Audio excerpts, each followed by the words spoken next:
ಟ್ರಾಫಿಕ್ನಲ್ಲಿ ಅಕಸ್ಮಾತಾಗಿ ಅಮೋಘ್ನ ಭಾನು ಜೊತೆ ನೋಡಿದ ಪ್ರೀತಮ್ ಅವಳ ಬಗ್ಗೆ ಕೆಡದಾಗ ಮಾತಾಡಿದ್ದು. ಪ್ರೀತಮ್ ಕುತೂಹಲದಿಂದ ಹುಡುಗಿ ಯಾರು ಅಂತ ನೋಡ್ದ. ಅಮೋಘನ್ ಪಕ್ಕ ಕೂತಿರೋದು ಭಾನು ಅಂತ ಗೊತ್ತಾದಾಗ ಶಾಕ್ ಆಯ್ತು ಅವನಿಗೆ. ಹಾಗೆ ಅಮೋಘ್ ಬಗ್ಗೆ ಜೆಲಸ್ ಕೂಡ ಆಯ್ತು. ಭಾನು ಅಂತ ಬ್ಯೂಟಿ ಅಮೋಘ್ ಜೊತೆ ಇರೋದ ಸಹಿಸ್ಕೊಳ್ಳೋದಕ್ಕಾಗಲಿಲ್ಲ ಅವನಿಂದ. ಈ ಕಡೆ ಅಮೋಘ್ ಪ್ರೀತಮ್ ಜೊತೆ ಮಾತಾಡಿದ್ದು ನೋಡಿ ಭಾನು ಇಂಪ್ರೆಸ್ ಆಗಿದ್ಲು. ಅವಳನ್ನು ಡ್ರಾಪ್ ಮಾಡಾದ್ಮೇಲೆ ಅಮೋಘ್ ಸೀದಾ ಆಫೀಸಿಗೆ ಹೋದ. ಸೀಟ್ ಮೇಲೆ ಆರಾಮಾಗಿ ಕೂತು ಕಣ್ಣು ಮುಚ್ಕೊಂಡು ಅವತ್ತೇನೇನಾಯಿತು ಅನ್ನೋದನ್ನ ರೀಕಾಲ್ ಮಾಡ್ಕೊಂಡು ಆಗಲೇ ಅವನ ಕ್ಯಾಬಿನ್ ಡೋರ್ ನಾಕ್ ಆಯಿತು. ಎಸ್ ಕಮೆನ್ ಅಂತ ಅಧಿಕಾರದಿಂದ ಹೇಳಿದವನು ತನ್ನ ಪೊಸಿಷನ್ಗೆ ತಕ್ಕ ಹಾಗೆ ಎಕ್ಸ್ಪ್ರೆಷನ್ನ ಚೇಂಜ್ ಮಾಡ್ಕೊಂಡಿದ್ದ. ಭಾವನಾ ಒಳಗೆ ಬಂದು, ಸರ್ ನಿಮಗೊಂದು ಪಾರ್ಸೆಲ್ ಬಂದಿದೆ ಅಂತ ಹೇಳ್ತಾ ಅವನು ಮುಂದಿರೋ ಟೇಬಲ್ ಮೇಲೆ ಒಂದು ಸಣ್ಣ ಬಾಕ್ಸ್ ಇಟ್ಲು. ಥ್ಯಾಂಕ್ಸ್ ಭಾವನಾ, ನಾನು ಹೇಳಿದ ಕೆಲಸ ಎಲ್ಲ ಮುಗಿದ್ಮೇಲೆ ಫೈಲ್ಸ್ ತಂದು ನನ್ನ ಟೇಬಲ್ ಮೇಲಿಡು, ಯಾವುದಾದ್ರೂ ಮೀಟಿಂಗ್ ಇದೆ ರಿಮೈಂಡ್ ಮಾಡು ಅಂದ. ಭಾವನಾ ಶ್ಯೂರ್ ಸರ್ ಅಂತ ಹೇಳಿ ಅಲ್ಲಿಂದ ಹೋದ್ಲು. ಅಮೋಘ್ ತನ್ನ ಕೈಲಿದ್ದ ಬಾಕ್ಸ್ ನೋಡ್ದ. ಅದರ ಮೇಲೆ ದೇಸಾಯಿ ಅಂತ ಬರೆದಿತ್ತು. ಅದರಲ್ಲಿ ಈ ಸಲ ಒಂದು ರೆಡ್ ಕಲರ್ ಟ್ಯಾಬ್ಲೆಟ್ ಇತ್ತು. ಮೊದಲಿನ ಹಾಗೆ ಇದು ಕೂಡ ಒಂದು ಪುಟ್ಟ ಹರಳಿನ ಸೈಜಲ್ಲಿತ್ತು. ಅಮೋಘ್ಗೆ ಇದನ್ನು ನೋಡಿದ್ದೆ ದೇಸಾಯಿ ಲಾಸ್ಟ್ ಟೈಮ್ ಕೊಟ್ಟಿದ್ದ ಮಾತ್ರೆ ನೆನಪಾಯ್ತು. ಅದನ್ನು ತೊಗೊಂಡಾಗ ಸಿಕ್ಕಾಪಟ್ಟೆ ತೊಂದರೆ ಆಗಿದ್ರು ಕೂಡ ಆಮೇಲೆ ಅಮೋಘನ್ ಫಿಸಿಕ್ ತುಂಬ ಚೇಂಜ್ ಆಗಿರೋದನ್ನ ಅವನು ಅಬ್ಸರ್ವ್ ಮಾಡಿದ್ದ. ಇತ್ತೀಚೆಗೆ ಅವನ ಎನರ್ಜಿ ಕೂಡ ಹೆಚ್ಚಾಗ್ತಿರೋ ಹಂಗೆ ಫೀಲ್ ಆಗ್ತಿತ್ತು. ಹಾಗಾಗಿ ಈಗ ಅಮೋಘ್ಗೆ ಈ ರೆಡ್ ಕಲರ್ ಟ್ಯಾಬ್ಲೆಟ್ ಯಾವ ಥರ ಉಪಯೋಗಕ್ಕೆ ಬರುತ್ತೆ ಅಂತ ತಿಳ್ಕೊಳ್ಳೋ ಕ್ಯೂರಿಯಾಸಿಟಿ ಹೊತ್ಕೋತು. ಸೊ ಅವನು ಇಮಿಡಿಯೇಟಾಗಿ ದೇಸಾಯಿ ಕಾಲ್ ಮಾಡ್ದ. ದೇಸಾಯಿ ನೀವು ಫ್ರೀ ಇದ್ದೀರಾ ಇವಾಗ, ಮಾತಾಡ್ಬೋದಾ? Amogh was anxious. ನಾನು ಫ್ರೀ ಇದ್ದೀನಿ ಅಮೋಘ್, ಹೇಳಿ ಏನು ಮಾತಾಡಬೇಕು ಅಂತ ಕೇಳ್ದ. ಅದಕ್ಕೆ ಅಮೋಘ್, ನನಗೀಗಷ್ಟೇ ನಿಮ್ಮ ಪಾರ್ಸಲ್ ಸಿಕ್ತು, ಈ ರೆಡ್ ಟ್ಯಾಬ್ಲೆಟ್ ಯಾವ ಥರ ಯೂಸ್ ಆಗುತ್ತೆ ಅಂತ ಕೇಳ್ದ. ಅದಕ್ಕೆ ದೇಸಾಯಿ, ಓಹ್ ಹೌದಾ, ನಾನು ನಿನಗೆ ಮೊದಲೇ ಒಂದು ಟ್ಯಾಬ್ಲೆಟ್ ಕೊಟ್ಟಿದ್ದೆ ಅಲ್ಲ. ಆ್ಯಕ್ಚುಲಿ ನನಗೆ ಮೆಡಿಕಲ್ ಡಿಪಾರ್ಟ್ಮೆಂಟಲ್ಲಿ ಒಬ್ಬರು ಹೆಡ್ ರಿಸರ್ಚರ್ ಪರಿಚಯ ಇದ್ದಾರೆ. ಅವ್ರ ಪ್ರಕಾರ ಹೊಸ ಟ್ಯಾಬ್ಲೆಟ್ನ ಮೆಡಿಕಲ್ ಪ್ರಾಪರ್ಟೀಸ್ ನಾವು ಲಾಸ್ಟ್ ಟೈಮ್ ತೊಗೊಂಡಿದ್ದ ಟ್ಯಾಬ್ಲೆಟ್ಗಿಂತ ಹೆಚ್ಚು ಪವರ್ಫುಲ್ ಇರುತ್ತಂತೆ. ಅಲ್ಲಿಗೆ ಈ ಟ್ಯಾಬ್ಲೆಟ್ ನಿನಗೆ ಹೆಲ್ಪ್ ಮಾಡಬೇಕು ಅಂತ ಹೀಗೆ ಏನೇನೋ ಮಾತಾಡೋದಕ್ಕೆ ಸ್ಟಾರ್ಟ್ ಮಾಡ್ದ. ಟ್ಯಾಬ್ಲೆಟ್ ಬಗ್ಗೆ ತಿಳ್ಕೊಳ್ಳೋದಕ್ಕೆ ಕಾಲ್ ಮಾಡಿದ ಅಮೋಘ್ಗೆ ಈಗ ತಲೆನೋವಿನ ಟ್ಯಾಬ್ಲೆಟ್ ಅವಶ್ಯಕತೆ ಇದೆ ಅಂತ ಅನ್ಸೋದಕ್ಕೆ ಶುರುವಾಯಿತು. ದೇಸಾಯಿ ಮಾತು ನಿಲ್ಲಿಸೋ ಲಕ್ಷಣ ಕಾಣದೇ ಇದ್ದಾಗ ಅಮೋಘ್ ತಾನಾಗೆ, ಓ ಶಿಟ್ ಸಾರಿ ದೇಸಾಯಿ, ಆ್ಯಕ್ಚುಲಿ ನಂಗೊಂದು ಇಂಪಾರ್ಟೆಂಟ್ ಕೆಲಸ ನೆನಪಾಯಿತು, ನಾನು ನಿಮ್ಗೆ ಇನ್ನೊಂದ್ಸಲ ಕಾಲ್ ಮಾಡ್ತೀನಿ ಅಂತ ಸುಳ್ಳು ಹೇಳಿ ಥಡಾರ್ ಅಂತ ಕಾಲ್ ಕಟ್ ಮಾಡ್ದ. ಅವ್ನು ತನ್ನಷ್ಟಕ್ಕೆ ಇದನ್ನು ತಗೊಳ್ಳೋ ಬೇಡವೋ ಅಂತ ಕನ್ಫ್ಯೂಸ್ಡ್ ಆದ. ಆದರೆ ದೇಸಾಯಿ ಅಮೋಘನ್ ಬೆಸ್ಟ್ ಫ್ರೆಂಡ್ ಜೊತೆಗೆ ಅವನು ವೆಲ್ವಿಷರ್ ಕೂಡ ಆಗಿದ್ದ. ಅವನೇ ಹೇಳಿರಬೇಕಾದ್ರೆ ಇದರಿಂದ ತನ್ನ ಜೀವಕ್ಕಂತೂ ಯಾವುದೇ ರೀತಿ ಡೇಂಜರ್ ಇರಲ್ಲ ಅಂತ ಅಮೋಘನ್ ಕನ್ಫರ್ಮ್ ಇತ್ತು. ಸೊ ಅಮೋಘ್ ಈ ಸಲನೂ ಟ್ಯಾಬ್ಲೆಟ್ ತೊಗೊಳ್ಳೋದೇ ಬೆಟರ್ ಅಂತ ಡಿಸೈಡ್ ಮಾಡಿ ಅದನ್ನು ನುಂಗಿ ನೀರು ಕುಡ್ದ. ಅಮೋಘ್ ಹಾಗೆ ಟ್ಯಾಬ್ಲೆಟ್ ತೊಗೊಂಡಿದ್ದ ಕೆಲವೇ ಸೆಕೆಂಡ್ಗಳಲ್ಲಿ ಅವನ ಬಾಡಿ ಬೆಂಕಿಲಿ ಸುಡ್ತಾ ಇರೋಂಗೆ ಬಿಸಿ ಆಯಿತು. ಅದ್ರ ಜೊತೆ ಇಡೀ ಬಾಡಿ ನೋವಾಗೋದಕ್ಕೆ ಶುರುವಾಯಿತು. ಅದನ್ನು ತಡೆಯೋದಕ್ಕಾಗದೆ ಅಮೋಘ್ ಟೇಬಲ್ ಮೇಲೆ ಬಿದ್ದ. ಅದಾದಮೇಲೆ ಕೆಲವೇ ಸೆಕೆಂಡ್ಗಳಲ್ಲಿ ಅವನ ನೋವಿಂದ ಪ್ರಜ್ಞೆ ತಪ್ಪು. ಅವನ ಟೇಬಲ್ಗೆ ಹೊರಗಿ ಮಲಗಿರೋ ಹಾಗೆ ಕಾಣಿಸ್ತಿದ್ದರಿಂದ ಫೈಲ್ ಹಿಡಿದಕ್ಕೆ ಬಂದಿದ್ದ ಭಾವನಾ ಅವನಿಗೆ ಡಿಸ್ಟರ್ಬ್ ಮಾಡಲಿಲ್ಲ. ಅಮೋಘ್ಗೆ ಪ್ರಜ್ಞೆ ಬಂದಾಗ ಆಲ್ರೆಡಿ ಅರ್ಧ ಗಂಟೆ ಆಗ್ಬಿಡಿ. ಅವನು ಲಾಸ್ಟ್ ಟೈಮ್ ಥರನೇ ಈ ಸಲನೂ ಕೂಡ ಕೆಟ್ಟ ಸ್ಮೆಲ್ ಬರುತ್ತಾ ಅಂತ ಚೆಕ್ ಮಾಡ್ದ. ಆದರೆ ಈ ಸಲ ಅವನ ಬಾಡಿಲಿ ಯಾವುದೇ ಚೇಂಜಸ್ ಕಾಣಿಸ್ಲಿಲ್ಲ. ಅದೊಂದು ಟ್ಯಾಬ್ಲೆಟಿಂದ ಅವನ ಲೈಫ್ ಚೇಂಜ್ ಆಗುತ್ತೆ ಅಂತ ಆ ಕ್ಷಣಕ್ಕೆ ಅವನಿಗೆ ಗೊತ್ತಿರಲಿಲ್ಲ. ಅಷ್ಟರಲ್ಲಿ ಅಮೋಘನ್ ಫೋನ್ ಒಂದೇ ಸಮನೆ ರಿಂಗ್ ಆಗೋದಕ್ಕೆ ಶುರುವಾಯಿತು. ಅವನು ಕಾಲ್ ರಿಸೀವ್ ಮಾಡಿ ಕಿವಿ ಹತ್ರ ತಂದು ಹೆಲೋ ಅಂದ. ಇನ್ನೊಂದು ಕಡೆಯಿಂದ ಒಂದು ಹುಡುಗಿ ವಾಯ್ಸ್ ಕೇಳಿಸ್ತು. Is this Amogh? ಅಮೋಘ್ಗೆ ಅದು ಯಾರು ಅಂತ ಗೊತ್ತಾಗದೇ ಇದ್ರು ಆ ವಾಯ್ಸ್ನ ಎಲ್ಲೋ ಕೇಳಿದ್ದೀನಿ ಅಂತ ಅನ್ನಿಸ್ತು. ಅವ್ನು ಕನ್ಫ್ಯೂಸ್ಡ್ ಆಗಿ ಎಸ್ ದಿಸ್ ಅಮೋಘ್, ನೀವ್ಯಾರು ಅಂತ ಗೊತ್ತಾಗಲಿಲ್ಲ ಅಂದ. ಆಗ ಹುಡುಗಿ, ನಾನು ಅಮೋಘ್, ಮೇಘ ಯಜುರ್ವೇದಿ, ಅವತ್ತು ಚಕ್ರವರ್ತಿಯವರ ಪಾರ್ಟಿಲಿ ಮೀಟ್ ಮಾಡಿದ್ನಲ್ಲ, ನೆನಪಿದ್ಯಾ ಅಂತ ಕೇಳಿದ್ಲು. ಅಮೋಘ್ಗೆ ಈಗ ಕಾಲ್ ಮಾಡಿದ್ದು ಯಾರು ಅಂತ ಅರ್ಥ ಆಯಿತು. ಹಾಂ ನಂಗೆ ನೆನಪಿದೆ, ಹೇಳಿ ಏನಾಗಬೇಕಾಗಿತ್ತು ಅಂತ ಕೇಳಿದ್ದಕ್ಕೆ ಮೇಘ, ನಾನು ನಿಮ್ಮ ಹತ್ರ ತುಂಬ ದಿನದಿಂದ ಕೇಳಬೇಕು ಅಂತ ಅಂದ್ಕೊಂಡಿದ್ದೆ. ಅವತ್ತು ರುಕ್ಮಿಣಿ ದೇವಿಯವ್ರ ಬರ್ಡೇ ಪಾರ್ಟಿಗೆ ನಾನು ಬಂದಿದ್ದೆ. ಅವತ್ತು ನೀವೇನಾದರೂ ಅವ್ರಿಗೆ ಆ್ಯಂಟಿ ಕ್ರೌನ್ ಗಿಫ್ಟ್ ಮಾಡಿದ್ರಾ ಅಂತ ಕೇಳಿದ್ಲು. ಕೊಟ್ಟಿದ್ದೆ. ಈ ವಿಷಯ ನಿಮಗೆ ಗೊತ್ತಾಯಿತು ಅಂತ ಕೇಳಿದ್ದ. ಅಮೋಘ್ ಮೊದಲು ಲೀಲಾ ಮಾತು ಕೇಳಿ ಬೇರೆ ಗಿಫ್ಟ್ಸ್ ಜೊತೆ ತನ್ನ ಗಿಫ್ಟ್ನೂ ಇಟ್ಟಿದ್ರೂ ಕೂಡ ನಂತರ ಅದನ್ನು ವಾಪಸ್ ತೊಗೊಂಬಂದಿದ್ದ. ಅದೀಗಲೂ ನಿಮ್ಮ ಹತ್ರನೇ ಇದೆಯಾ ಅಂತ ಕೇಳಿದ್ಲು. ಅಮೋಘ್ ಅವಳ ಎಕ್ಸೈಟ್ಮೆಂಟ್ನ ಗಮನಿಸಿ, ಎಸ್ ನಿಮ್ಗದ್ರಲ್ಲಿ ಇಂಟ್ರೆಸ್ಟ್ ಇದೆಯಾ ಅಂತ ಕೇಳ್ದ. ಅಫ್ಕೋರ್ಸ್ ನಂಗೆ ಇದರಲ್ಲಿ ತುಂಬ ಇಂಟ್ರೆಸ್ಟ್ ಇದೆ. ಆ ಕ್ರೌನ್ ಬಗ್ಗೆ ಚಕ್ರವರ್ತಿ ಫ್ಯಾಮ್ಲಿಲಿ ಯಾರಿಗೂ ಐಡಿಯಾ ಇಲ್ಲದೆ ಇರ್ಬೋದು, ಆದರೆ ನೀವವತ್ತು ಎಲ್ಲ ಗಿಫ್ಟ್ಸ್ ಜೊತೆ ಇದನ್ನು ಇಟ್ಟು ಹೊರಗೆ ಹೋದಾಗ ನಾನು ಸುಮ್ಮನೆ ಅದನ್ನು ನೋಡಬೇಕು ಅಂತ ಚೆಕ್ ಮಾಡಿದ್ದೆ.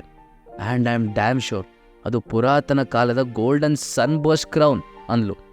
ಅದಾದಮೇಲೆ ಮತ್ತೆ ಅದು ನಿಮ್ಗೇನೂ ಅಭ್ಯಂತರ ಇಲ್ಲ ಅಂದರೆ ನಾನದ್ರ ಕೆಲವು ಫೋಟೋಸ್ ತೊಗೋಬೋದಾ, ಆದರೆ ಯೂನಿಕ್ ಡಿಸೈನ್ ನನಗೆ ತುಂಬ ಇಷ್ಟ ಆಯಿತು ಅಂತ ಆಸೆಯಿಂದ ಕೇಳಿದಾಗ ಅಮ್ಮೋಗೆ ಇಲ್ಲ ಅನ್ನೋದಕ್ಕಾಗಲಿಲ್ಲ. ಮತ್ತೆ ಅದರಿಂದ ಅವನಿಗೇನೂ ಪ್ರಾಬ್ಲಮ್ ಇರಲಿಲ್ಲ. ಓ ಯಾ ಶ್ಯೂರ್, ಆ್ಯಂಟಿಕ್ಸ್ ಬಗ್ಗೆ ನಿಮಗೆ ಇಂಟ್ರೆಸ್ಟ್ ಇರೋದು ಕೇಳಿ ಆಶ್ಚರ್ಯದ ಜೊತೆ ಖುಷಿನೂ ಆಯಿತು ಅಂತ ಹೇಳ್ದ. ಮೇಘ ನಿಜವಾಗ್ಲೂ ಥ್ಯಾಂಕ್ ಯು ಸೋ ಮಚ್ ಅಮ್ಮು. ನೀವೀಗ ಫ್ರೀ ಇದ್ದೀರಾ ಅಂದರೆ ಈಗಲೇ ನಮ್ಮ ಸ್ಟೋರಿಗೆ ಬರ್ಬೋದಾ? ಸ್ಟೋರ್ ಹೆಸರು ಯಜುರ್ವೇದಿ ಜುವೆಲರ್ಸ್ ಆ್ಯಂಡ್ ಆ್ಯಂಟಿಕ್ಸ್ ಅಂತ. ನಾನು ನಿಮಗೆ ಲೊಕೇಶನ್ ಕಳಿಸ್ತೀನಿ ಅಂಥೇಳಿ ಕಾಲ್ ಕಟ್ ಮಾಡಿದ್ಲು. 1 ಗಂಟೆ ಆದಮೇಲೆ ಅಮೋಘ್ ಮೇಘ ಕಳಿಸಿದ ಲೊಕೇಶನ್ ಹೆಲ್ಪ್ ತೊಗೊಂಡು ಯಜುರ್ವೇದಿ ಜ್ಯುವೆಲರ್ಸ್ ರೀಚ್ ಆದ. ಇಷ್ಟೊಂದು ವರ್ಷದಿಂದ ಅವನು ಬೆಂಗಳೂರಲ್ಲೇ ಇದ್ದರೂ ಕೂಡ ಇಲ್ಲಿ ತನಕ ಶಾಪ್ ಬಗ್ಗೆ ಕೇಳಿದ್ದ ಅಷ್ಟೆ, ಆದರೆ ಒಂದು ಸಲನೂ ನೋಡಿರಲಿಲ್ಲ. ಅಮೋಘ್ ಇನ್ನೇನು ಶಾಪ್ ಒಳಗೆ ಹೋಗಬೇಕು ಅನ್ನೋಷ್ಟರಲ್ಲಿ ಅಲ್ಲಿನ ಮ್ಯಾನೇಜರ್ ಓಡ್ ಬಂದು ಅವನನ್ನು ಸ್ಟಾಪ್ ಮಾಡ್ದ. ಎಕ್ಸ್ಕ್ಯೂಸ್ ಮೀ ಸರ್, ನೀವು ಲಿಸ್ಟಲ್ಲಿ ಏನಾದರೂ ಇದ್ದೀರಾ ಅಂದರೆ ಯುವರ್ ನೇಮ್ ಅಂತ ಕೇಳ್ದ. ಲಿಸ್ಟಾ? ಏನು ಲಿಸ್ಟ್ ಬಗ್ಗೆ ಕೇಳ್ತೀರಾ ನೀವು ಅಂತ ಕೇಳಿದ್ದಕ್ಕೆ ಆ ವ್ಯಕ್ತಿ ಅವನನ್ನು ಮೇಲಿಂದ ಕೆಳಗೆ ನೋಡ್ತಾ, ನಿಮ್ಗದೇನು ಅಂತಲೇ ಗೊತ್ತಿಲ್ವಾ? ಹಾಗಿದ್ರೆ ನೀವು ಇಲ್ಲಿಗೆ ಬರಲೇಬಾರ್ದಿತ್ತು. ಈ ಶಾಪ್ ಒಳಗೆ 2 ಥರದ ಜನ ಹೋಗೋದಕ್ಕೆ ಸಾಧ್ಯ. ಒಂದು ಸ್ಪೆಷಲ್ ಇನ್ವಿಟೇಷನ್ ಇರೋದು, ಇನ್ನೊಂದು ಆ್ಯಂಟಿಕ್ ಡೀಲರ್ಸ್.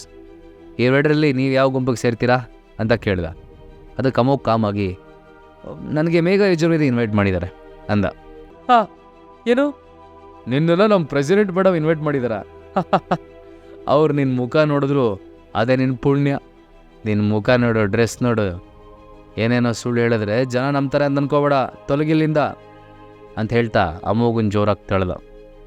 ಆದರೆ ಅವನು ಅಷ್ಟೊಂದು ಜೋರಾಗಿ ತಳೆದ್ರೂ ಕೂಡ ಅಮೋಘ್ ನಿಂತಲ್ಲಿಂದ 1 ಇಂಚು ಮೂವ್ ಆಗಲಿಲ್ಲ. ಅದರ ಬದಲಿಗೆ ಆ ಮ್ಯಾನೇಜರೇ ಯಾರೋ ಹೊಡೆದಿರೋ ಹಂಗೆ ದೂರ ಹಾರಿಬಿದ್ದ. ಮ್ಯಾನೇಜರ್ ಕೂಗಾಟ ಕೇಳಿ ಒಳಗಿದ್ದ 2 ಗಾರ್ಡ್ಸ್ ಹೊರಗೆ ಓಡ್ ಬಂದು ಅಮೋಘನ್ ಒಂದೊಂದು ಕೈ ಹಿಡ್ಕೊಂಡು ನಿಂತ್ಕೊಂಡ್ರು. ಆಗ ಆ ಮ್ಯಾನೇಜರ್, ಸರಿಯಾಗಿ ಹಿಡ್ಕೊಳ್ಳಿ, ನಾನು ಈಗಲೇ ಪೊಲೀಸಿಗೆ ಕಾಲ್ ಮಾಡ್ತೀನಿ ಅಂತ ಹೇಳ್ತಾ ಅಮೋಘನ್ ಕಡೆ ತಿರುಗಿ, ನೀನೀಗ ನಮಗೆ ಸುಮ್ಮನೆ ಕೋಆಪ್ರೇಟ್ ಮಾಡಿದ್ರೆ ಬದುಕೋತೀಯ, ಇಲ್ಲಾಂದರೆ ಮುಗೀತು ಕತೆ ಅಂತ ವಾರ್ನ್ ಮಾಡ್ದ. ಅಮೋಘ್ಗೆ ಇವ್ರ ರಿಯಾಕ್ಷನ್ ಎಲ್ಲ ತುಂಬ ಓವರ್ ಆಗ್ತಿದೆ ಅಂತ ಅನ್ನಿಸ್ತು. ಅವನು ಒಂದ್ಸಲ ಶಟ್ ಅಪ್ ಅಂತ ಕಿರ್ಚಿ ಸಣ್ಣದಾಗಿ ಮೈ ಕೊಡೋದು ಅಷ್ಟೆ. ಅಷ್ಟಕ್ಕೆ ಅವನನ್ನು ಹಿಡ್ಕೊಂಡಿದ್ದ 2 ಗಾರ್ಡ್ಸ್ ಮಾರು ದೂರ ಹಾರಿ ಕೆಳಗೆ ಬಿತ್ತು. ಅಮೋಘ್ಗೆ ಅದನ್ನು ನೋಡಿ ಶಾಕ್ ಆಯಿತು. ಅವನಿಗೆ ತಾನು ಯಾವಾಗ ಇಷ್ಟೊಂದು ಸ್ಟ್ರಾಂಗ್ ಆದೆ ಅಂತಲೇ ಅರ್ಥ ಆಗಲಿಲ್ಲ. ದೇಸಾಯಿ ಕೊಟ್ಟಿರೋ ಪಿಲ್ಲಿಂದಾನೇ ಅಮೋಘ್ ಇಷ್ಟೊಂದು ಸ್ಟ್ರಾಂಗ್ ಆಗಿರೋದ? ಅಮೋಘ್ ಲೀಲಾ ಹತ್ರ ಹೇಳಿದ ಸುಳ್ಳಿನ ವ್ಯಾಲಿಡಿಟಿ ಎಷ್ಟು ದಿನ ಇರುತ್ತೆ? ಅಮೋಘ್ ಜಸ್ಟ್ ತನ್ನ ಬಾಡಿನ ಶೇಕ್ ಮಾಡಿದ್ದಕ್ಕೆ ಅವರೆಲ್ಲರೂ ದೂರ ಹೋಗಿ ಬಿದ್ದುಬಿಟ್ಟಿದ್ರು. ಇದನ್ನು ನೋಡಿ ಮ್ಯಾನೇಜರ್ ಮತ್ತು ಗಾರ್ಡ್ಗೆ ಶಾಕ್ ಆಗೋದು ಕಾಮನ್, ಆದರೆ ಸ್ವತಃ ಅಮೋಘ್ಗೂ ಶಾಕ್ ಆಗಿತ್ತು. ತನ್ನ ಹತ್ರ ಇಷ್ಟೊಂದು ಸ್ಟ್ರೆಂತ್ ಇದೆ ಅಂತ ಅವನಿಗೆ ಗೊತ್ತೇ ಇರಲಿಲ್ಲ. ಇಲ್ಲ, ರೆಡ್ ಪಿಲ್ ಮಹಿಮೆ. ಅಷ್ಟಲ್ಲಿ ಜೋರಾಗಿ ಕೂಗಿದ ಮ್ಯಾನೇಜರ್, ಇನ್ನು ನಿನ್ನ ಕತೆ ಮುಗೀತು ಕಣ, ಅರೆಸ್ಟ್ ಹಿಮ್ ಅಂತ ಕೂಗ್ದ. ನೆಲದ ಮೇಲೆ ಬಿದ್ದಿದ್ದ ಗಾರ್ಡ್ಸ್ ಅವಾಗ ತಾನೇ ಎದ್ದು ನಿಂತ್ಕೊಂಡಿದ್ರು. ಮ್ಯಾನೇಜರ್ ಮಾತು ಕೇಳಿ ಅವ್ರು ಮತ್ತೆ ಅಮೋಘನ್ ಹಿಡ್ಕೊಳ್ಳೋದಕ್ಕೆ ಹೊರಟರು. ಆದರೆ ಅಮೋಘ್ ಜಸ್ಟ್ ತನ್ನನ್ನು ಡಿಫೆಂಡ್ ಮಾಡೋದಕ್ಕಂತ ಅವರನ್ನು ತಡೆದ ಅಷ್ಟೇ. ಅವರಿಬ್ಬರು ಮತ್ತೆ ದೂರ ಹೋಗಿ ಸಿನಿಮ್ಯಾಟಿಕ್ ಸ್ಟೈಲಲ್ಲಿ ಬಿದ್ದರು. ಅಲ್ಲಿಗೆ ಮೇಘ ಓಡ್ ಬಂದ್ಲು. ಅವಳು ಅಮೋಘ್ ಅಲ್ಲೇ ನಿಂತಿರೋದನ್ನ ನೋಡಿ, ನೀವಿಲ್ಲೇ ನಿಂತ್ಕೊಂಡು ಏನು ಮಾಡ್ತಿದ್ದೀರಾ ಅಮೋಘ್, ಒಳಗೆ ಯಾಕೆ ಬಂದಿಲ್ಲ ಅಂತ ಕೇಳಿದ್ಲು. ಖುದ್ದು ಮೇಘ ಯಜುರ್ವೇದಿನೇ ಅಮೋಘ್ನ ವೆಲ್ಕಮ್ ಮಾಡ್ಕೊಳ್ಳೋದಕ್ಕೆ ಬಂದಿರೋದನ್ನ ನೋಡಿ ಮ್ಯಾನೇಜರ್ ಆ್ಯಂಡ್ ಗಾರ್ಡ್ಸ್ ಟರ್ನ್ ಆದರು. ಆದರೆ ಬೇಗ ಸುಧಾರಿಸ್ಕೊಂಡು ಮೇಘಾಗೆ ಸಲ್ಯೂಟ್ ಮಾಡಿ ಸೈಡಲ್ಲಿ ನಿಂತ್ಕೊಂಡ್ರು. ಅಷ್ಟರಲ್ಲಿ ಅಮೋಘ್ ವ್ಯಂಗ್ಯವಾಗಿ, ನಿಮ್ಮ ಗಾರ್ಡ್ಸ್ ಮತ್ತು ಮ್ಯಾನೇಜರ್ ನನ್ನನ್ನು ಒಳಗಡೆ ಬರೋದಕ್ಕೆ ಬಿಟ್ಟರೆ ತಾನೆ, ಸೂಟು ಬೂಟು ಹಾಕ್ಕೊಂಡಿರೋರ್ಗಷ್ಟೇ ನಿಮ್ಮ ಶಾಪಲ್ಲಿ ಎಂಟ್ರಿನಾ ಅಂತ ಕೇಳ್ದ. ಅಮೋಘನ್ ಮಾತು ಕೇಳಿ ಅವರೆಲ್ಲರ ಮುಖದಲ್ಲೂ ಭಯಕ್ಕೆ ಬೆವರು ಕಾಣಿಸ್ಕೊತು. What's wrong with you people? ಏನ್ರಿ ಮಾಡ್ತಾಯಿದ್ದೀರಾ? ಕಸ್ಟಮರ್ಸ್ನ ಹೇಗೆ ಟ್ರೀಟ್ ಮಾಡಬೇಕು ಅಂತ ಗೊತ್ತಿಲ್ದಿರೋ ನಿಮ್ಮಂಥವ್ರಿಗೆ ಇಲ್ಲಿಗೆ ಜಾಗನೇ ಇಲ್ಲ.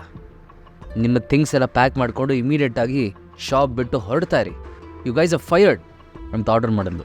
ಅವಾಗ ಅಮೋಘ್, 1 ನಿಮಿಷ ಬೇಗ, ಇವನು ನನಗಿವತ್ತು ತುಂಬ ಅವಮಾನ ಮಾಡಿದ್ದಾನೆ, ಇಷ್ಟೆಲ್ಲ ಮಾಡಿದ್ಮೇಲೆ ಒಂದು ಅಪಾಲಜಿ ಅಂತೂ ನಾನು ಡಿಸರ್ವ್ ಮಾಡ್ತೀನಿ ತಾನೆ ಅಂತ ಕೇಳ್ದ. ಅದಕ್ಕೆ ಮೇಘ ಕೂಡ ಸಪೋರ್ಟ್ ಮಾಡ್ತಾ ಮ್ಯಾನೇಜರ್ ಮತ್ತು ಸೆಕ್ಯೂರಿಟಿ ಗಾರ್ಡ್ಸ್ ಕಡೆ ಒಂದು ಸೀರಿಯಸ್ ಲುಕ್ ಕೊಟ್ಟರು. ಅವರೆಲ್ಲ ತಲೆ ಬಗ್ಸಿ ಅಮೋಘನ ಹತ್ರ ಕ್ಷಮೆ ಕೇಳಿದ್ಮೇಲೆ ಮೇಘಾಗೆ ಸಮಾಧಾನ ಆಗಿದ್ದು.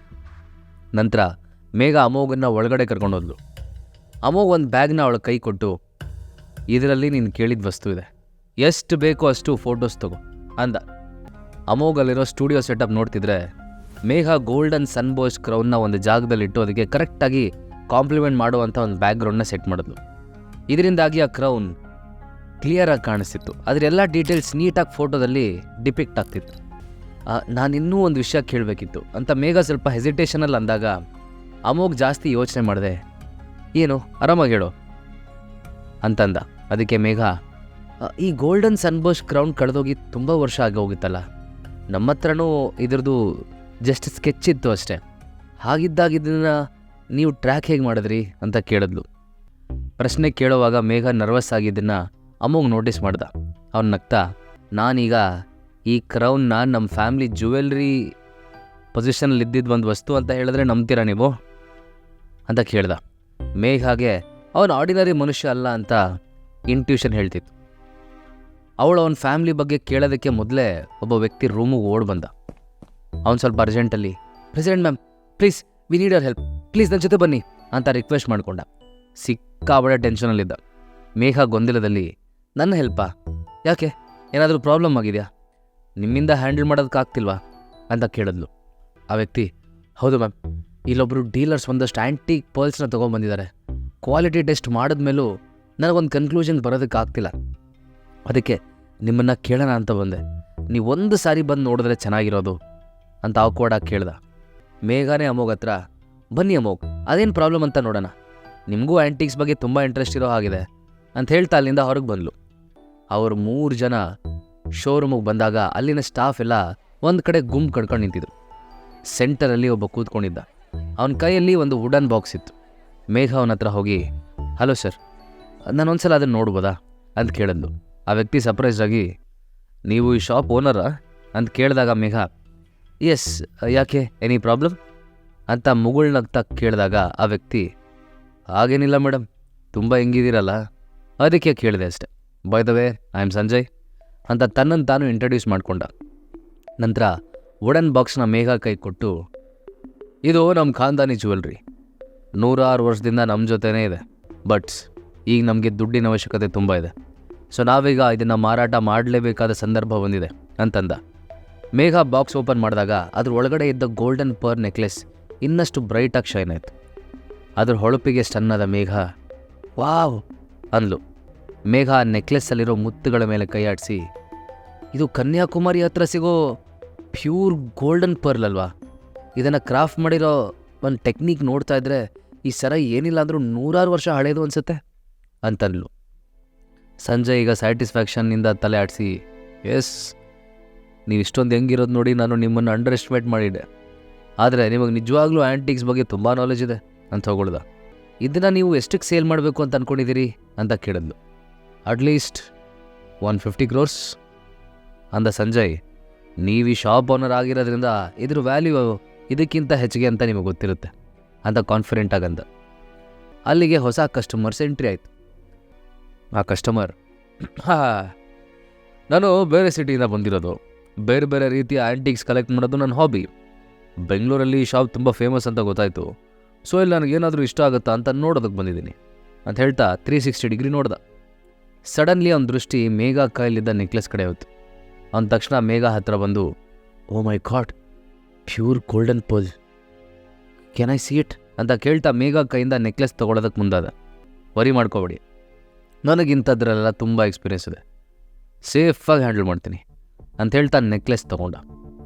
ಸ್ವಲ್ಪ ಹೊತ್ತು ಅದನ್ನು ಎಕ್ಸಾಮಿನ್ ಮಾಡಿ, ಪರ್ಲ್ ಕ್ವಾಲಿಟಿ ನಂಗೆ ತುಂಬ ಇಷ್ಟ ಆಯಿತು, ನೀವು ಇದನ್ನು ಎಷ್ಟಕ್ಕೆ ಮಾರಬೇಕು ಅಂದ್ಕೊಂಡಿದ್ದೀರಾ ಅಂತ ಕೇಳ್ದ.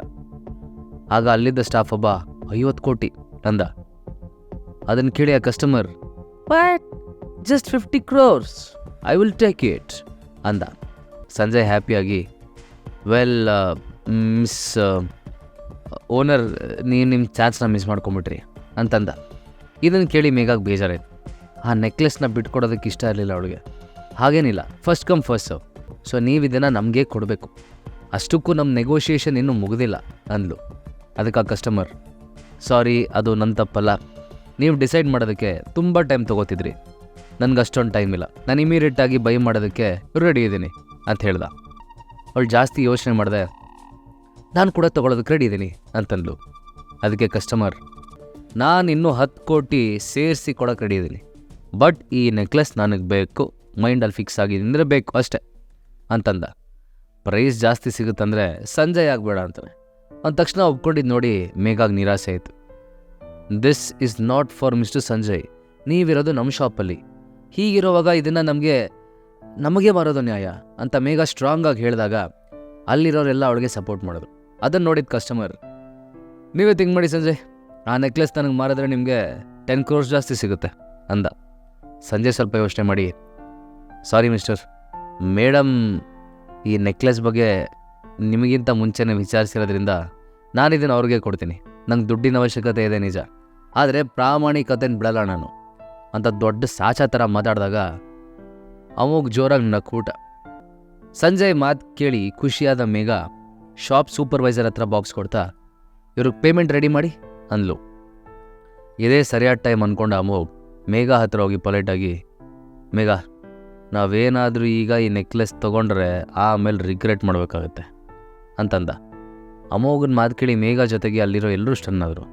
ಸಂಜಯ್ ಅಂತೂ ನರ್ವಸ್ ಆಗಿ, ಏನು ನಿನ್ನ ಮಾತಿನ ಅರ್ಥ ಅಂತ ತಡವರಿಸ್ದ. ಅಮೋಘ್ ಅದಕ್ಕೆ ಕೂಲಾಗಿ, ವೆರಿ ಸಿಂಪಲ್, ಈ ನೆಕ್ಲೆಸ್ಸಲ್ಲಿ ನಿಜವಾದ ಮುತ್ತುಗಳಿಲ್ವೇ ಇಲ್ಲ my brother, these are fake ಅಂದ. ಅದು ನಿಜವಾದ ಮುತ್ತಲ್ಲ ಅಂತ ಅಮೋಘಗೆ ಹಿಂಗೆ ಗೊತ್ತಾಯ್ತು. ಒಂದು ವೇಳೆ ಮೇಘ ಅವನ ಮಾತನ್ನು ನಂಬದೆ ಆ ನೆಕ್ಲೆಸ್ನ ತನ್ನ ಗಟ್ ಫೀಲಿಂಗ್ನ ಬಿಲೀವ್ ಮಾಡ್ಕೊಂಡು ತೊಗೊಂಡ್ಬಿಡ್ತಾಳ. ಆ ನೆಕ್ಲೆಸ್ನ ಸೂಕ್ಷ್ಮವಾಗಿ ನೋಡಿರೋ ಅಮೋಘ್ಗೆ ಅದು ಫೇಕ್ ಪಲ್ಸ್ ಅಂತ ಅರ್ಥ ಆಗಿತ್ತು. ಅವನು ಅದನ್ನೇ ಮೇಘಾಗೆ ಹೇಳಿದಾಗ ಅವಳಿಗೆ ಶಾಕ್ ಆಗ್ಬಿಡ್ತು. ನಮ್ಮ ಪ್ರೆಸಿಡೆಂಟ್ ಮ್ಯಾಮ್ ಸರಿಯಾಗಿ ಚೆಕ್ ಮಾಡಿಲ್ಲ ಅಂತನೋ, ಅವ್ರ ಡಿಸಿಷನ್ಗೆ ವಿರುದ್ಧವಾಗಿ ಮಾತಾಡೋದಕ್ಕೆ ಎಷ್ಟೋ ಧೈರ್ಯ ನಿನಗೆ ಅಂತ ಒಬ್ಬರಾದ ಮೇಲೆ ಒಬ್ಬರು ಅಮೋಘನ ಮೇಲೆ ಕೂಗಾಡಿದ್ರು. ನನ್ನ ಫ್ಯಾಮ್ಲಿ ಜ್ಯುವೆಲ್ರಿ ಫೇಕ್ ಅಂತ ಹೇಳೋದಕ್ಕೆ ನೀನೇ ಅವನ, ಏನೋ ಫೈನಾನ್ಷಿಯಲಿ ಪ್ರಾಬ್ಲಮ್ ಇರೋದ್ರಿಂದ ಇದನ್ನು ಮಾರಬೇಕಾದ ಪರಿಸ್ಥಿತಿ ಬಂದಿದೆ, ಇದು ಒಳ್ಳೆ ಶಾಪ್ ಅಂತ ತುಂಬ ಜನ ಹೇಳಿದ್ದಕ್ಕೆ ಇಲ್ಲಿಗೆ ಬಂದೆ, ಆದರೆ ಇಲ್ಲಿ ಇಂಥ ಅವಮಾನ ಆಗುತ್ತೆ ಅಂತ ನಂಗೆ ಗೊತ್ತಿರಲಿಲ್ಲ ಅಂತ ಮತ್ತೆ ಇನ್ನೋಸೆಂಟಾಗಿ ಆ್ಯಕ್ಟ್ ಮಾಡ್ದ. ಮೇಘಾಗೂ ಆ ಸರ ತುಂಬ ಇಷ್ಟ ಆಗಿತ್ತು. ಆದರೂ ಅಮೋಘ್ ಯಾಕೆ ಹೀಗೆ ಹೇಳ್ತಿದ್ದಾನೆ ಅಂತ ಗೊತ್ತಾಗದೆ ಮೇಘ ಬ್ಲ್ಯಾಂಕ್ ಆಗಿ ನಿಂತಿದ್ಲು.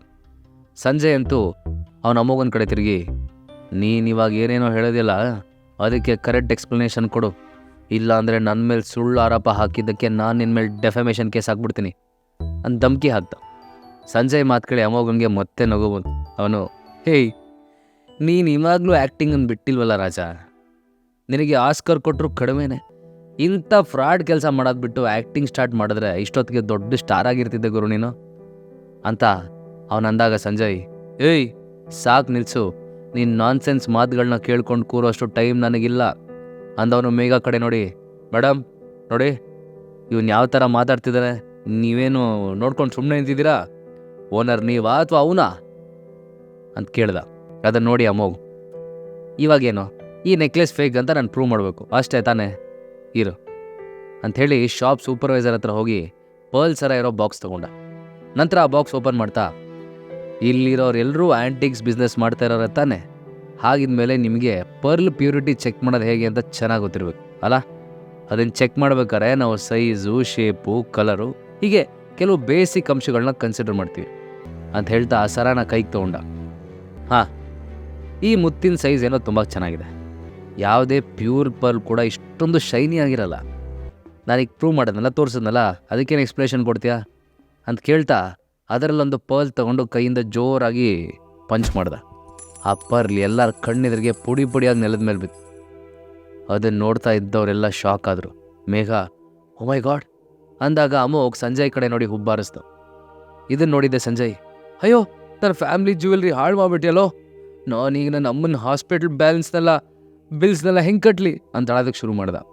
ಮೇಘಾಗಿ ಇದನ್ನೆಲ್ಲ ನಂಬೋದಕ್ಕೆ ಆಗಲಿಲ್ಲ.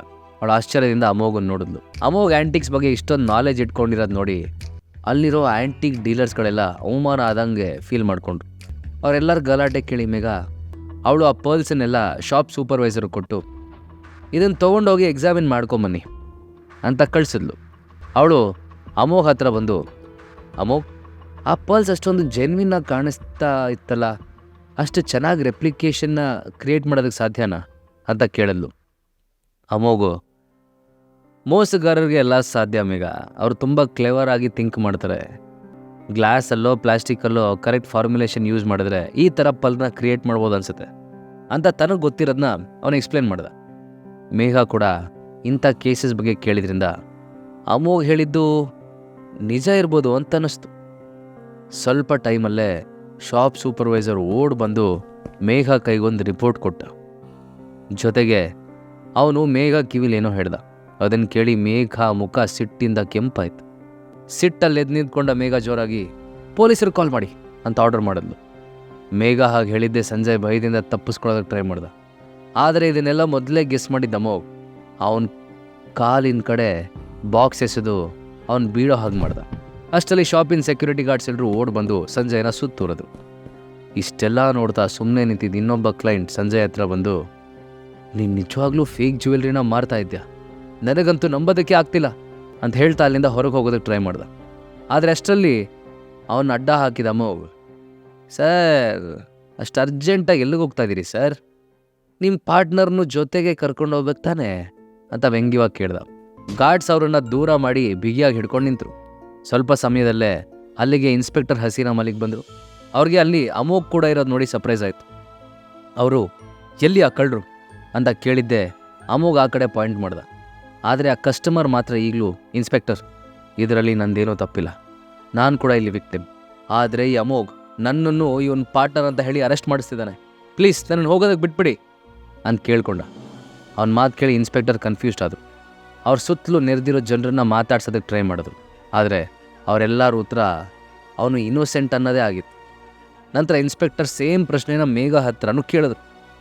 ಆದರೆ ಅವಳಿಗೂ ಆ ಕಸ್ಟಮರ್ ಸಂಜಯ್ ಪಾಟನ್ ಅಂತ ಹೇಳೋದಕ್ಕೆ ಯಾವುದೇ ಸಾಕ್ಷಿ ಇರಲಿಲ್ಲ. ಅದಕ್ಕೆ ಅವಳು ನನಗೆ ಗೊತ್ತಿಲ್ಲ ಅಂತಲೇ ಸ್ಟೇಟ್ಮೆಂಟ್ ಕೊಟ್ಲು. ಇದರಿಂದ ಇನ್ಸ್ಪೆಕ್ಟರ್ಗೆ ಬೇರೆ ದಾರಿ ಇಲ್ಲದೆ, ಐ ಆಮ್ ಸಾರಿ ಅಮೋಘ್, ಇಲ್ಲಿರೋರು ಯಾರೂ ಕೂಡ ಆ ವ್ಯಕ್ತಿ ಅಗೇನ್ಸ್ಟ್ ಕಂಪ್ಲೇಂಟ್ ಕೊಡೋದಕ್ಕೆ ರೆಡಿ ಇಲ್ಲ, ಜೊತೆಗೆ ಅವನೇನೂ ತಪ್ಪು ಮಾಡಿಲ್ಲ ಅಂತಲೇ ಹೇಳ್ತಾ ಇದ್ದಾರೆ, ಇಂಥ ಸಿಚುವೇಷನಲ್ಲಿ ನಾನು ಇವನನ್ನು ಅರೆಸ್ಟ್ ಮಾಡೋದಕ್ಕಾಗಲ್ಲ ಅಂತ ಹೇಳಿದ್ರು. ಅಮೋಘ್ಗೆ ಸಡನ್ನಾಗಿ ಏನೋ ಫ್ಲ್ಯಾಶ್ ಆದಂಗೆ ಅವನು ಜೋರಾಗಿ, ಇನ್ಸ್ಪೆಕ್ಟರ್ ಮಲಿಕ್ ಒಂದು ನಿಮಿಷ ಅಂತ ಕೂಗ್ದ. ಎಲ್ಲರೂ ಈಗೇನಾಯ್ತಪ್ಪ ಅಂತ ಅವನ ಕಡೆ ತಿರುಗಿದ್ದೆ ಅಮೋಘ್ ಫಾಸ್ಟಾಗಿ ಹೋಗಿ ಆ ಕಸ್ಟಮರ್ ಮುಖದ ಮೇಲಿಂದ ಏನೋ ಹೇಳ್ದ. ಅವನು ಹಾಗೆ ಮಾಡಿದ್ದೆ ಅಮೋಘ್ ಕೈಗೊಂದು ಸ್ಕಿನ್ ಕಲರಿನ ಮಾಸ್ಕ್ ಹೊರಗಡೆ ಬಂತು. ಅದನ್ನು ನೋಡಿ ಅಲ್ಲಿರೋ ಎಲ್ಲರೂ ಸ್ಟನ್ ಆಗ್ಬಿಟ್ರು. ಇನ್ಸ್ಪೆಕ್ಟರ್ ಮಲಿಕ್ ಅಂತೂ ಶಾಕಿಂದ, ನೀನಾ ಅಂತ ಜೋರಾಗಿ ಕೂಗಿದ್ರು. ಅಮೋಘ್, ನಿಮಗೂ ಯಾರು ಅಂತ ಗೊತ್ತಾ ಇನ್ಸ್ಪೆಕ್ಟರ್ ಅಂತ ಕೇಳ್ದ. ಅದಕ್ಕೆ ಇನ್ಸ್ಪೆಕ್ಟರ್, ಅಫ್ಕೋರ್ಸ್, ಈಗ 6 ತಿಂಗಳಿಂದ ಬೆಂಗಳೂರಲ್ಲಿ ಸಿಕ್ಕಾಪಟ್ಟೆ ಪೇಂಟಿಕ್ಸ್ ಆ್ಯಂಟಿಕ್ಸ್ಗಳ ಸ್ಮಗ್ಲಿಂಗ್ ನಡೀತಿದೆ. ಯಾರು ಮಾಡ್ತಿದ್ದಾರೆ ಅಂತ ನಾವು ಲೀಡ್ಸ್ ಫಾಲೋ ಮಾಡ್ಕೊಂಡು ಹೋದಾಗ ಒಂದಷ್ಟು ಸ್ಮಗ್ಲರ್ಸ್ ಬಗ್ಗೆ ಗೊತ್ತಾಗ್ತಿತ್ತು. ಅದರಲ್ಲಿ ಇವನು ಒಬ್ಬ. ಇವರೆಲ್ಲ ಇದೇ ಥರ ಬೇರೆ ಬೇರೆ ಟ್ರಿಕ್ಸ್ ಯೂಸ್ ಮಾಡಿ ಪೇಂಟಿಂಗ್ಸ್ನೆಲ್ಲ ಬೇರೆ ಪ್ಲೇಸಿಗೆ ಸ್ಮಗಲ್ ಮಾಡ್ತಾರೆ, ಇಲ್ಲಾಂದರೆ ಈ ಥರ ಫೇಕ್ ಜ್ಯುವೆಲ್ರಿ ಮಾಡಿ ಅದನ್ನು ಒರಿಜಿನಲ್ ರೇಟಿಗೆ ಮಾರಾಟ ಮಾಡ್ತಾರೆ ಅಂದರು. ಅದನ್ನು ಕೇಳಿ ಅಮೋಘ್ ಸಂಜಯ್ ಮುಖದ ಮೇಲಿಂದನೂ ಮಾಸ್ಕ್ ತೆಗೆದ. ಅವನು ಕೂಡ ಇನ್ನೊಬ್ಬನ ಮುಖ ಇಟ್ಕೊಂಡು ಆ ಶಾಪಿಗೆ ಎಂಟರ್ ಆಗಿದ್ದ. ಅಷ್ಟರಲ್ಲಿ ಅಲ್ಲಿಗೆ ಬ್ಯಾಕಪ್ ಫೋರ್ಸ್ ಕೂಡ ಬಂದಿದ್ದರಿಂದ ಅವರೆಲ್ಲ ಸಂಜಯ್ ಮತ್ತು ಅವನ ಪಾರ್ಟ್ನರ್ನ ಕರ್ಕೊಂಡು ಹೋದರು. ಇನ್ಸ್ಪೆಕ್ಟರ್ ಹಸೀನಾ ಮಲಿಕ್ ಅಮೋಘ್ ಹತ್ರ ಬಂದು, thank you so much Amogh, ನಿಮ್ಮಿಂದಾಗಿ ಇವತ್ತು ನಮಗೆ ಇಬ್ಬರು ದೊಡ್ಡ ಕ್ರಿಮಿನಲ್ಸ್ ಹಿಡಿಯೋದಕ್ಕೆ ಸಾಧ್ಯ ಆಯಿತು. ನೀವಿವತ್ತು ಈ ಸೊಸೈಟಿಗೆ ತುಂಬ ದೊಡ್ಡ ಕಾಂಟ್ರಿಬ್ಯೂಷನ್ನೇ ಮಾಡಿದಿರಿ ಅಂತ ಖುಷಿಯಿಂದ ಹೇಳಿದ್ಲು. ಇನ್ಸ್ಪೆಕ್ಟರ್ ಮಾತು ಕೇಳಿದ ಅಮೋಘ್ ಅಲ್ಲಿಗೆ ಬಂದಿರೋ ಎಲ್ಲ ಆ್ಯಂಟಿಕ್ ಶಾಪ್ ಓನರ್ಸ್ ಕಡೆ ನೋಡ್ದ. ಅಷ್ಟೊತ್ತು ಅಮೋಘಂಗೆ ಏನೋ ನಾಲೆಡ್ಜ್ ಇಲ್ಲ, ದಡ್ಡ ಅನ್ನೋ ಹಾಗೆ ಬಿಹೇವ್ ಮಾಡ್ತಿದ್ದ ಡೀಲರ್ಸ್ ಈಗ ಅವನನ್ನು ರೆಸ್ಪೆಕ್ಟಿಂದ ನೋಡೋದಕ್ಕೆ ಸ್ಟಾರ್ಟ್ ಮಾಡಿದ್ರು. ಅವ್ರಿಗೆ ಈಗ ಅಮೋಘನ್ ವಿರುದ್ಧ ಮಾತಾಡೋದಕ್ಕೆ ಏನೂ ರೀಸನ್ ಇರಲಿಲ್ಲ. ಇನ್ಸ್ಪೆಕ್ಟರ್ ಹಸೀನಾ ಮಲಿಕ್ ಕ್ರಿಮಿನಲ್ಸ್ ಇಬ್ಬರನ್ನ ಜೀಪ್ ಒಳಗೆ ಹಾಕ್ತಿರ್ಬೇಕಾದ್ರೆ ಅಲ್ಲಿಗೆ ಅಮೋಘ್ ಕೂಡ ಬಂದ. ಅದನ್ನು ನೋಡಿದ ಇನ್ಸ್ಪೆಕ್ಟರ್ ಅಮೋಘ್ ಹತ್ರ ಬರ್ತಾ, ನನಗೀಗಲೂ ಒಂದು ಅನುಮಾನ ಹಾಗೇ ಇದೆ ಅಮೋಘ್ ಅಂತ ಕೇಳಿದ್ಲು. ಅಮೋಘ್ ಏನು ಅನ್ನೋ ಥರ ನೋಡಿದಾಗ ಇನ್ಸ್ಪೆಕ್ಟರ್, ಅವರನ್ನು ನೋಡಿದ್ರೆ ಮಾಸ್ಕ್ ಹಾಕಿದ್ರು ಅಂತಲೇ ಗೊತ್ತಾಗ್ತಿರ್ಲಿಲ್ಲ, ಅಷ್ಟು ಪರ್ಫೆಕ್ಟಾಗಿ ಅವರು ಹೈಡ್ ಮಾಡ್ಕೊಂಡಿದ್ರು, ಅಂಥದ್ರಲ್ಲಿ ನೀವು ಹೇಗೆ ಕಂಡುಹಿಡಿದ್ರಿ ಅಂತ ಕೇಳಿದ್ರು. ಹಾಗಿದ್ರೆ ಅಮೋಘ್ಗೆ ಮಾಸ್ಕ್ ವಿಷಯ ಹೇಗೆ ಗೊತ್ತಾಯಿತು? ಅವ್ನ ಸ್ಮಾರ್ಟ್ನೆಸ್ಗೆ ಬೆರಗಾದ ಇನ್ಸ್ಪೆಕ್ಟರ್, ಎನಿವೇಸ್ ನಿಮ್ಮಿಂದ ನಮ್ಮ ಡಿಪಾರ್ಟ್ಮೆಂಟ್ಗೆ ಇಬ್ಬರು ದೊಡ್ಡ ಕ್ರಿಮಿನಲ್ಸೇ ಸಿಕ್ಕಿದ್ದಾರೆ, ಸೊ ನಾನು ನಿಮಗೆ ಪ್ರಾಪರಾಗಿ ಥ್ಯಾಂಕ್ಸ್ ಹೇಳಲೇಬೇಕು. ನೀವು ಯಾವಾಗ ಫ್ರೀ ಆಗ್ತೀರಿ ಅಂತ ಹೇಳಿ ಅವತ್ತು ನಾನು ನಿಮಗೊಂದು ಟ್ರೀಟ್ ಕೊಡಿಸ್ತೀನಿ, ಸಿ ಯು ಅಂತ ಹೇಳಿ ಅಲ್ಲಿಂದ ಹೊರಟೋದ್ರು. ಮೇಘ ಕೃತಜ್ಞತೆಯಿಂದ ಅವನನ್ನೇ ನೋಡ್ತಾ, ಥ್ಯಾಂಕ್ ಯು ಸೋ ಮಚ್ ಅಮೋ, ನಿಮ್ಮಿಂದ ಇವತ್ತು ನಾನು ಮೋಸ ಹೋಗೋದ್ರಿಂದ ತಪ್ಪಿಸ್ಕೊಂಡೆ. ನೀವು ಪರ್ಲ್ಸ್ ಬಗ್ಗೆ ಮಾತಾಡಿದ್ದು ನಿಜವಾಗ್ಲೂ ತುಂಬ ಪ್ರೊಫೆಷ್ನಲ್ ಆಗಿತ್ತು, ನೀವು ಇದರಲ್ಲಿ ಪ್ರಾಪರ್ ಟ್ರೈನಿಂಗ್ ತೊಗೊಂಡಿದ್ದೀರಾ ಅಂತ ಕೇಳಿದ್ಲು. ಅಮೋಘ್ ಸ್ವಲ್ಪ ಯೋಚನೆ ಮಾಡಿ, ಪ್ರಾಪರ್ ಟ್ರೈನಿಂಗ್ ಅಂತೇನಿಲ್ಲ, ಕಾಲೇಜಲ್ಲಿ ಓದಬೇಕಾದ್ರೆ ನನಗೆ ಇದ್ರ ಬಗ್ಗೆ ತುಂಬ ಇಂಟ್ರೆಸ್ಟ್ ಇತ್ತು, ಅದನ್ನು ಗಮನಿಸಿದ ನಮ್ಮ ಲೆಕ್ಚರರ್ ಒಬ್ಬರು ನನಗೆ ಇದನ್ನೆಲ್ಲ ಹೇಳ್ಕೊಟ್ಟಿದ್ರು, ಅವ್ರಿಗೆ ಇದ್ರ ಬಗ್ಗೆ ತುಂಬ ನಾಲೆಜ್ ಇತ್ತು. ಅಂದ. ಅವಳು ಇನ್ನೇನೋ ನೆನಪಾಗಿ, ನಾನು ನಿಮ್ಮ ಹತ್ರ ಇನ್ನೂ ಒಂದೇನೋ ಕೇಳಬೇಕಮ್ಮ, ಕೇಳಲಾ ಅಂತ ಕೇಳಿದ್ಲು. ಅಮೋಘ್ ಕೇಳಿ ಅಂದಾಗ ಮೇಘ, ನೀವು ಒಂದೇ ನೋಟದಲ್ಲಿ ಆ ಪರ್ಲ್ಸ್ ಫೇಕ್ ಅಂತ ಕಂಡು ಹಿಡಿದಿದ್ದನ್ನು ನೋಡಿದ್ಮೇಲೆ ನಂಗೆ ನೀವೆಷ್ಟು ಟ್ಯಾಲೆಂಟೆಡ್ ಅಂತ ಅರ್ಥ ಆಯಿತು. ಸೊ ನಿಮ್ಗೇನೂ ಅಭ್ಯಂತರ ಇಲ್ಲ ಅಂದರೆ ನೀವು ನಮ್ಮ ಶಾಪಲ್ಲಿ ಚೀಫ್ ಆ್ಯಂಟಿಕ್ ಅಪ್ರೈಸರಾಗಿ ಜಾಯ್ನ್ ಆಗ್ಬೋದಾ? ನೀವು ದಿನಾಲೂ ಬರಬೇಕಂತೇನಿಲ್ಲ. ಸೊ ನಿಮ್ಮ ಟೈಮ್ ಕೂಡ ವೇಸ್ಟ್ ಆಗಲ್ಲ. ಪ್ರತಿ ತಿಂಗಳು 4 ಲಕ್ಷ ಸಂಬಳ ಕೊಡ್ತೀನಿ. ಈ ಆಫರ್ ಓಕೆನಾ ನಿಮಗೆ ಅಂತ ಕೇಳಿದ್ಲು. ಲೀಲಾ ಹತ್ರ ಕೆಲಸ ಸಿಕ್ಕಿದೆ ಅಂತ ಹೇಳಿಬಿಟ್ಟಿದ್ದೆ. ಈಗ ಈ ಆಫರ್ ಬಂದಿದ್ದು ಒಳ್ಳೇದಾಯ್ತು. ಲೀಲಾ ಕೆಲಸ ಮತ್ತು ಸ್ಯಾಲ್ರಿ ಬಗ್ಗೆ ಕೇಳಿದಾಗ ಸುಳ್ಳು ಹೇಳೋ ಅವಶ್ಯಕತೆ ಇರಲ್ಲ. ಥ್ಯಾಂಕ್ ಗಾಡ್ ಅಂತ ತನ್ನಲ್ಲೇ ಯೋಚನೆ ಮಾಡಿ, ಅಫ್ಕೋರ್ಸ್ ನನಗೆ ಆಫರ್ ಓಕೆ ಅಂದ. ಮೇಘ ಫುಲ್ ಖುಷಿಯಾಗಿ ಅವನಿಗೆ ಪದೇ ಪದೇ ಥ್ಯಾಂಕ್ಸ್ ಹೇಳಿದ್ಲು. ಅಮೋಘ್ ಓಕೆ ಮೇಘ, ಟೈಮ್ ಆಯಿತು, ಐ ಲೀವ್ ನೌ ಅಂಥೇಳಿ ಮುಂದೆ ಹೋದವನು ಮತ್ತೇನೋ ನೆನೆಸ್ಕೊಂಡು ವಾಪಸ್ ಬಂದ. ಮೇಘ ಆಶ್ಚರ್ಯದಿಂದ ಅವನ ಕಡೆ ನೋಡಿದಾಗ, ಮೇಘ ಇಫ್ ಯು ಡೋಂಟ್ ಮೈಂಡ್ ನಂಗೆ ಸ್ವಲ್ಪ ಅಡ್ವಾನ್ಸ್ ಸ್ಯಾಲ್ರಿ ಸಿಗ್ಬೋದಾ ಅಂತ ಕೇಳ್ದ. ಈಗ ಮೇಘಾಗೆ ಇನ್ನಷ್ಟು ಆಶ್ಚರ್ಯ ಆಯಿತು. ಬಟ್ ಅವಳು ಯಾಕೆ ಅಂತ ಕೇಳಿಲ್ಲ. ಎಷ್ಟು ಬೇಕು ಅಂತಷ್ಟೇ ಕೇಳಿದ್ಲು. ಅಮೋಘ್ ಸ್ವಲ್ಪ ಯೋಚನೆ ಮಾಡಿ 25,000 ಅಂದಾಗ ಮೇಘ ಮತ್ತೇನು ಹೇಳ್ದೆ ದುಡ್ಡು ತಂದು ಅವನ ಕೈಗಿಟ್ಲು. ಅಮೋಘ ನೋಟಿನ ಕಂತೇನೊಮ್ಮೆ ತುಟಿಗೆ ಹೊತ್ಕೊಂಡು ಅಲ್ಲಿಂದ ಹೊರಟ. ಸರಿಯಾಗಿ ಅರ್ಧ ಗಂಟೆ ನಂತರ ಅವನು ಶ್ರೀಲೀಲಾ ಕಾಲ್ ಮಾಡಿ ಒಂದು ಪಾರ್ಕಿಗೆ ಬರೋದಕ್ಕೆ ಹೇಳ್ದ. ಅವಳು ಇವನನ್ನ ತುಂಬ ಮಿಸ್ ಮಾಡಿಕೊಟ್ಟಿದ್ರಿಂದ ಇರೋ ಕೆಲಸನೆಲ್ಲ ಬಿಟ್ಟು ಅವ್ನು ಹೇಳಿದ ಕಡೆ ಓಡೋಡು ಬಂದ್ಲು. ಸ್ವಲ್ಪ ಹೊತ್ತಿಬ್ರು ಏನೂ ಮಾತಾಡಲಿಲ್ಲ. ಸುಮ್ಮನೆ ಒಬ್ಬರನ್ನೊಬ್ರು ನೋಡ್ತಾ ಕಳೆದು ಹೋದರು. ಸಡನ್ನಾಗಿ ಎಚ್ಚೆತ್ಕೊಂಡ ಅಮೋಘ್ ಒಂದು ಬಾಕ್ಸ್ ಅವಳು ಮುಂದೆ ಹಿಡ್ದ. ಶ್ರೀಲೀಲಾ ಕಣ್ಣರಳಿಸ್ಕೊಂಡು ಆ ಬಾಕ್ಸನ್ನು ತಗೋತಾ, ಏನಿದು ಅಮೋಘ್ ಅಂತ ಕೇಳಿದ್ದು. ಅಮೋಘ್ ಮುಗುಳ್ನಗ್ತಾ, ಓಪನ್ ಮಾಡಿ ನೋಡು, ನಿಂಗೆ ಗೊತ್ತಾಗುತ್ತೆ ಅಂದ. ಶ್ರೀಲೀಲಾ ಕುತೂಹಲದಿಂದ ಬಾಕ್ಸ್ ಓಪನ್ ಮಾಡಲು ಆ ಬಾಕ್ಸಲ್ಲಿರೋ ಲ್ಯಾವೆಂಡರ್ ಕಲರ್ ಡಿಸೈನರ್ ಸೀರೆ ನೋಡಿ ಅವಳ ಕಣ್ಗಳು ಶೈನ್ ಆದವು.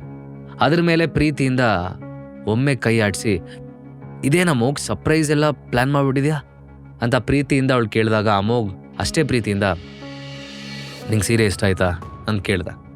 ಶ್ರೀಲೀಲಾ ಅವನ ಕಣ್ಣನ್ನೇ ನೋಡ್ತಾ ತುಂಬ ಅಂದವಳು ಮತ್ತೇನೋ ನೆನಪಾಗಿ, ಈ ಸೀರೆ ಪ್ರೈಸ್ 20,000ಗಿಂತ ಕಮ್ಮಿ ಇರೋದಕ್ಕೆ ಚಾನ್ಸೇ ಇಲ್ಲ, ಅಂಥದ್ರಲ್ಲಿ ನೀನು ಇಷ್ಟೊಂದು ದುಡ್ಡು ಅಂತ ರಾಗ ಹೇಳಿದ್ಲು. ಡೈರೆಕ್ಟಾಗಿ ಅದರ ಪ್ರೈಸ್ ಕೇಳೋದಕ್ಕೆ ಮುಜುಗರ ಆಯ್ತು ಅವಳಿಗೆ. ಅಮೋಘ್ ಅವಳ ಮನಸ್ಸಿನ ಮಾತನ್ನು ಅರ್ಥ ಮಾಡಿಕೊಂಡು, ನಾನು ಜಾಬಿಗೆ ಜಾಯ್ನ್ ಆಗಿದ್ದೀನಿ ಅಂತ ಹೇಳಿದ್ನಲ್ಲ, ನಾನು ಹ್ಯಾಂಡಲ್ ಮಾಡ್ತಾ ಇದ್ದ ಡೀಲ್ ಓಕೆ ಆಯಿತು. ಸೊ ಬಾಸ್ ಬೋನಸ್ ಕೊಟ್ಟಿದ್ರು. ಹೇಗೂ ನಾಳೆ ನಿನ್ನ ಪಾಲ್ಗೆ ಇಂಪಾರ್ಟೆಂಟ್ ಡೇ ಅಲ್ವಾ, ಅದಕ್ಕೆ ಈ ಸೀರೆ ತೊಗೊಂಬಂದೆ ಅಂದ. ಅಮೋಘ್ ನಿನ್ನ ಮನೆಗೆ ಯಾವಾಗ ವಾಪಸ್ ಬರ್ತೀಯಾ ಅಂತ ಶ್ರೀಲೀಲಾ ಮೆತ್ತಗೆ ಕೇಳಿದ್ಲು. ಶ್ರೀಲೀಲಾ ಆ ಪ್ರಶ್ನೆ ಕೇಳಿದ ತಕ್ಷಣ ಅಮೋಘ್ ಸೀರಿಯಸ್ ಅದ. ಲೀಲಾ, ನಾವಿದ್ರ ಬಗ್ಗೆ ಆಲ್ರೆಡಿ ಮಾತಾಡಿದ್ದೀವಲ್ಲ, ಇಲ್ಲಿವರೆಗೂ ನಾನು ನಿನಗೋಸ್ಕರ ಏನು ಬೇಕಿದ್ರೂ ಮಾಡೋದಕ್ಕೆ ರೆಡಿ ಇದ್ದೆ. ಇನ್ನು ಮುಂದೇನೂ ಹಾಗೇ ಇರ್ತೀನಿ. ಆದರೆ ನನ್ನ ಸೆಲ್ಫ್ ರೆಸ್ಪೆಕ್ಟ್ ಬಿಟ್ಟು ಮತ್ತೆ ಆ ಮನೆಗೆ ಬರೋದಕ್ಕಾಗಲ್ಲ ಅಂದಾಗ ಅವನ ವಾಯ್ಸ್ ಸ್ವಲ್ಪ ಚೇಂಜ್ ಆಗಿದ್ದು ಶ್ರೀಲೀಲಾ ಗಮನಕ್ಕೂ ಬಂತು. ಅವಳು ಕಣ್ಣು ತುಂಬಿಕೊಂಡಿದ್ದು ನೋಡಿ ಅಮೋಘ್ ಸ್ವಲ್ಪ ಮೆತ್ತಗಾದ. ಅವಳು ಕೆನ್ನೆ ಮೇಲೆ ಇಳಿತಿರೋ ಕಣ್ಣೀರನ್ನ ಒರೆಸ್ತಾ ತುಂಬ ಸಾಫ್ಟ್ ವಾಯ್ಸಲ್ಲಿ, ಪ್ಲೀಸ್ ನನ್ನನ್ನು ಅರ್ಥ ಮಾಡ್ಕೋ ಶ್ರೀ, ಲಾಸ್ಟ್ 2 ಇಯರ್ಸಿಂದ ಕೆಲಸ ಇಲ್ಲದೆ ಖಾಲಿ ಬಿದ್ದಿದ್ದೆ ನಾನು. ಅದಕ್ಕೆ ಅವರೆಷ್ಟು ಅವಮಾನ ಮಾಡೋರು ಸಹಿಸ್ಕೊಂಡೆ.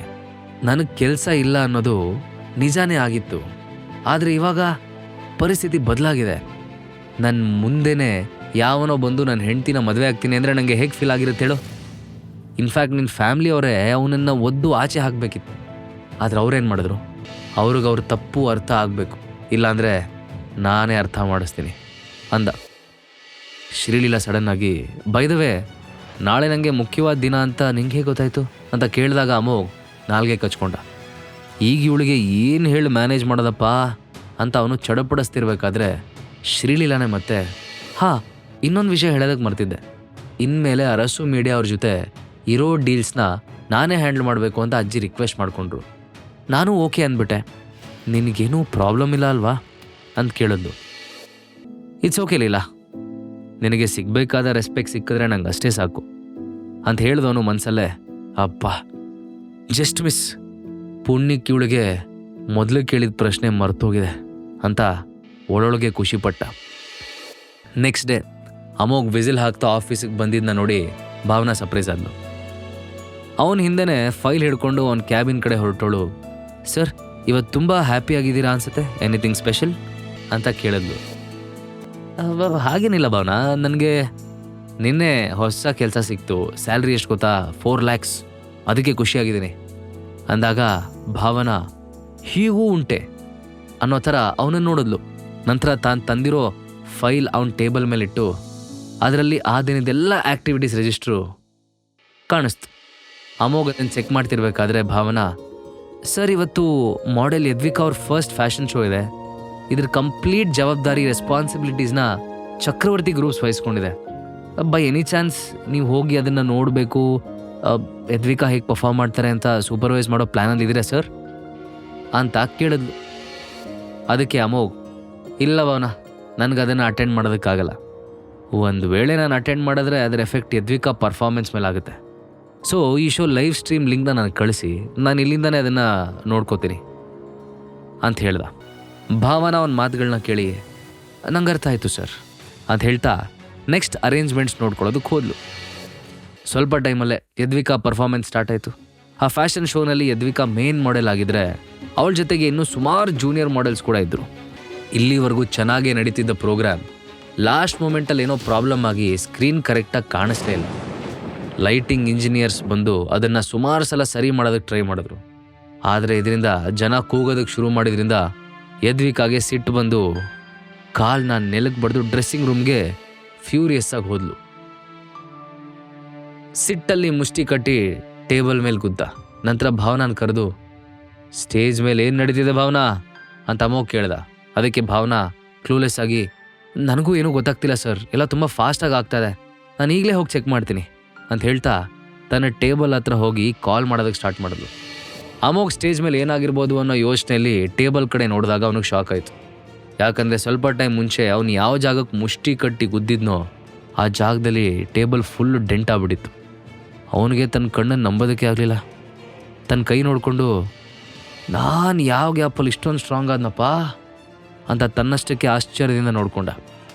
ಅದೇ ಟೈಮ್ಗೆ ಭಾವನಾ ಅಲ್ಲಿಗೆ ಬಂದಿದ್ದರಿಂದ ಅಮೋಘ್ ಸುತ್ತಲೂ ಇದ್ದ ಫೈಲ್ಸಿನೆಲ್ಲ ಜಾಗದ ಮೇಲಿಟ್ಟು ಅದು ಕಾಣದೇ ಇರೋ ಥರ ಕ್ಲೋಸ್ ಮಾಡ್ದ. Clever boss move. ಕ್ಯಾಬಿನ್ ಒಳಗಡೆ ಬಂದ ಕೂಡಲೇ ಭಾವನಾ, ನನಗೊಂದು ಅಪ್ಡೇಟ್ ಸಿಕ್ಕಿದೆ ಸರ್, ಇವತ್ತಿನ ಶೋನಲ್ಲಿ 4 ಜನ ಇನ್ಚಾರ್ಜ್ ಇದ್ರಂತೆ, ಅವರೇ ಎಲ್ಲ ಲೈಟಿಂಗ್ಸ್ ಜವಾಬ್ದಾರಿನ ತಗೊಂಡಿದ್ದು, ಆದರೆ ಅವ್ರು 4 ಜನನೂ ಕೆಲಸ ಹಾಳು ಮಾಡಿದ್ದಾರೆ ಅಂತ ಹೇಳಿದ್ಲು.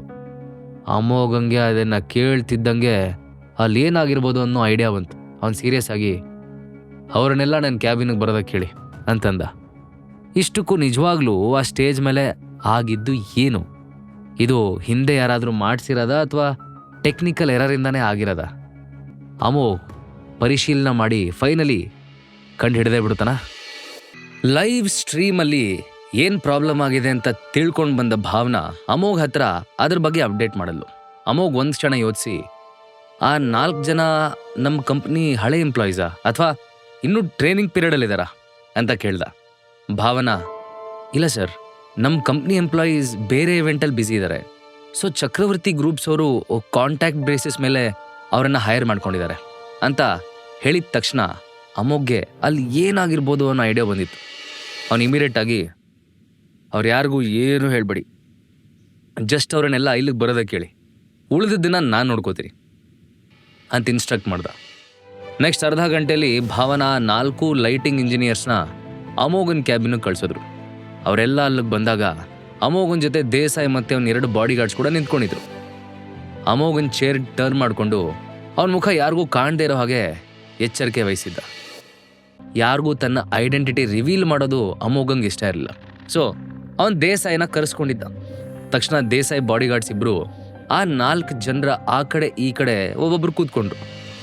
ದೇಸಾಯಿ ಕೆಲವು ನಿಮಿಷಗಳ ಕಾಲ ಏನೂ ಮಾತಾಡದೆ ಅವರನ್ನೇ ದಿಟ್ಟಿಸಿ ನೋಡ್ತಾ ಕೂತ.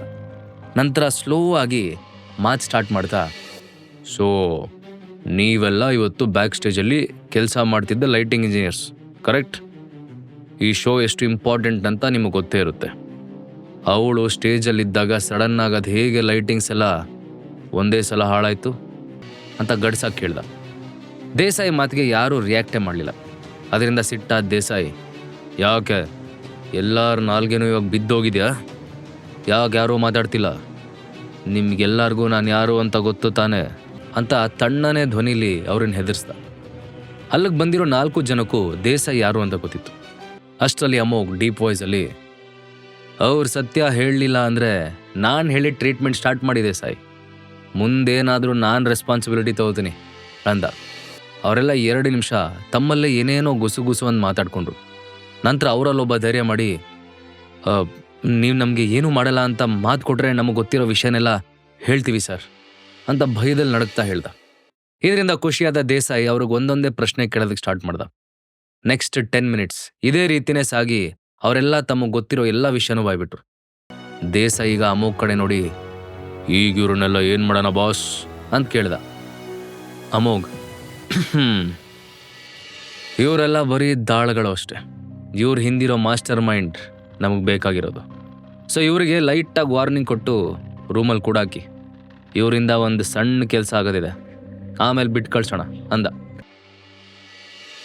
ಅದೇ ಟೈಮಿಗೆ ಭಾವನ ಕ್ಯಾಬಿನ್ ಒಳಗೆ ಬಂದಿದ್ರಿಂದ ಅಮೋಘ್ ಒಳಗೆ ದೇಸಾಯಿನ ಕಳಿಸ್ಕೊಡೋದಕ್ಕೆ ಹೇಳ್ದ. ದೇಸಾಯಿ ಆ ಕಡೆ ಹೋಗ್ತಿದ್ದಂಗೆ ಅಮೋಘ್ ಯದ್ವಿಕಾನ ಹುಡುಕೊಂಡು ಹೋದ. ಯದ್ವಿಕಾ ಆಗ ಡ್ರೆಸ್ಸಿಂಗ್ ರೂಮಲ್ಲಿದ್ದು. ಅಮೋಘ್ ಅಲ್ಲಿಗೆ ಬಂದಿದ್ದು ನೋಡಿ ಸ್ವಲ್ಪ ನರ್ವಸ್ ಆಗಿ ಎದ್ದು ನಿಂತ ಯದ್ವಿಕಾ ಪೊಲೈಟಾಗಿ, Amogh sir, I am really sorry, ಆದರೆ ನಿಜವಾಗ್ಲೂ ಇದೆಲ್ಲ ಹೇಗಾಯಿತು ಅಂತ ನನಗೆ ಗೊತ್ತಾಗ್ತಿಲ್ಲ ಅಂದ್ಲು. ಯದ್ವಿಕಾಗೆ ಸಮಾಧಾನ ಮಾಡ್ತಾ, ಡೋಂಟ್ ವರಿ ಯದ್ವಿಕಾ, ಇದರಲ್ಲಿ ನಿನ್ನ ತಪ್ಪು ಏನೂ ಇಲ್ಲ. ನಾನು ಆಲ್ರೆಡಿ ಈ ಮ್ಯಾಟರ್ನ ಇನ್ವೆಸ್ಟಿಗೇಟ್ ಮಾಡ್ತಿದ್ದೀನಿ. ನೀನು ಅದ್ರ ಬಗ್ಗೆ ವರಿ ಮಾಡ್ಕೋಬೇಡ. ಈಗ ನಾನು ಇಲ್ಲಿಗೆ ಬಂದಿರೋದು ಬೇರೆ ಕಾರಣಕ್ಕೆ. ನಾನು ಹೇಳೋದನ್ನ ಕರೆಕ್ಟಾಗಿ ಕೇಳಿಸ್ಕೊ, ನಾನು ಹೇಳ್ದಂಗೆ ಮಾಡು ಸಾಕು ಅಂತ ಅವಳಿಗೆ ಏನೋ ಎಕ್ಸ್ಪ್ಲೇನ್ ಮಾಡ್ದ. ಅದೇ ಟೈಮಿಗೆ ಸರಿಯಾಗಿ ಲೈವ್ ಇವೆಂಟ್ ನಡೀತಾ ಇದ್ದ ಹಾಲಲ್ಲಿ ಚಕ್ರವರ್ತಿ ಫ್ಯಾಮಿಲಿಯವರು ಸೀರಿಯಸ್ ಡಿಸ್ಕಷನಲ್ಲಿ ಮುಳುಗಿ ತೇಲಾಡ್ತಿದ್ರು. ಎಲ್ಲರೂ ಸುತ್ತ ಕೂತಿದ್ರೆ ಮಧ್ಯದಲ್ಲಿ ಶ್ರೀಲೀಲಾ ಅಪರಾಧಿ ಥರ ತಲೆ ತಗ್ಸಿ ನಿಂತಿದ್ಲು. ಸಡನ್ ಆಗಿ ಎದ್ದು ನಿಂತ ಪ್ರೀತಮ್, ಏಯ್ ಲೀಲಾ, ಅರಸು ಮೀಡಿಯಾ ಜೊತೆ ಕಾಂಟ್ರಾಕ್ಟ್ ಮಾಡ್ಕೊಳ್ಳೋದಕ್ಕೆ ನಾವೆಷ್ಟು ಕಷ್ಟಪಟ್ಟಿದ್ದೀವಿ ಅಂತ ಗೊತ್ತಿಲ್ವೇನ ನಿಂಗೆ? ಇವತ್ತು ನಿನ್ನಿಂದ ಎಲ್ಲ ಹಾಳಾಗೋಯ್ತು. ಈಗ ಇದನ್ನೆಲ್ಲ ಹೆಂಗೆ ಸರಿ ಮಾಡ್ತೀಯಾ? ಈಗ ನೀನು ಕ್ರಿಯೇಟ್ ಮಾಡಿರೋ ಪ್ರಾಬ್ಲಮ್ಸ್ನ ಸಾಲ್ವ್ ಮಾಡೋದು ಹೆಂಗೆ? ಇಷ್ಟೆಲ್ಲ ಆದಮೇಲೆ ಅರಸು ಮೀಡಿಯಾ ನಮ್ಮನ್ನು ಸುಮ್ಮನೆ ಬಿಡುತ್ತೆ ಅಂತ ಅಂದ್ಕೊಂಡಿದ್ಯಾ ಅಂತ ಬೈದು ರುಕ್ಮಿಣಿ ದೇವಿ ಕಡೆ ತಿರುಗಿ, ಅಜಯ್, ಇದೆಲ್ಲ ಈ ಲೀಲಾಯಿಂದನೇ ಆಗಿದ್ದು. ನೀವು ಅವಳಿಗೆ ರೆಸ್ಪಾನ್ಸಿಬಿಲಿಟಿ ಕೊಡಲೇಬಾರ್ದಾಗಿತ್ತು. ಇನ್ಯಾವತ್ತೂ ಹೀಗೆ ಆರಬಾರ್ದು ಅಂದರೆ ಮೊದಲು ಇವಳನ್ನ ಎಲ್ಲ ಕೆಲಸದಿಂದ ತೆಗೆದಾಕಿ.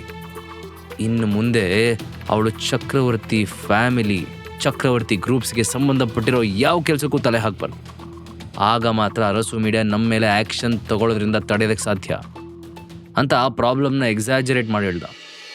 ಇಷ್ಟೊತ್ತು ಸೈಲೆಂಟಾಗಿ ಕೂತಿದ್ದು ರುಕ್ಮಿಣಿ ದೇವಿ ಒಂದ್ಸಲ ಹಾಲಲ್ಲಿ ಕೂತಿದ್ದು ಎಲ್ಲರ ಕಡೆ ಕಣ್ಣಾಡ್ಸಿದ್ರು. ನಂತರ ಅವರು ಶ್ರೀಲೀಲಾ ಕಡೆ ತಿರುಗಿ, ಸರಿ, ಹಾಗಾದರೆ ಇಲ್ಲಿಗೆ ಡಿಸೈಡ್ ಆಯಿತು. ಇನ್ನು ಮುಂದೆ ಲೀಲಾಗೆ ಚಕ್ರವರ್ತಿ ಗ್ರೂಪ್ಸಲ್ಲಿ ಯಾವ ಅಧಿಕಾರನೂ ಇರೋದಿಲ್ಲ. ಅವಳು ಯಾವುದೇ ಪ್ರಾಜೆಕ್ಟ್ಸ್ನಲ್ಲಿ ಕೈ ಹಾಕೋ ಹಂಗಿಲ್ಲ. ಮತ್ತೆ ನೀನು ಈಗಲೇ ಅರಸು ಮೀಡಿಯಾಗೆ ಸಿಇಒನ ಮೀಟ್ ಮಾಡಿ ಮಿಸ್ಟೇಕ್ ನಿನ್ನಿಂದನೇ ಆಗಿದ್ದು ಅಂತ ಒಪ್ಕೊಂಡು ಕ್ಷಮೆ ಕೇಳಬೇಕು. ಇದೇ ನಿಂಗೆ ಪನಿಷ್ಮೆಂಟ್ ಅಂತ ಆರ್ಡರ್ ಮಾಡಿದ್ರು.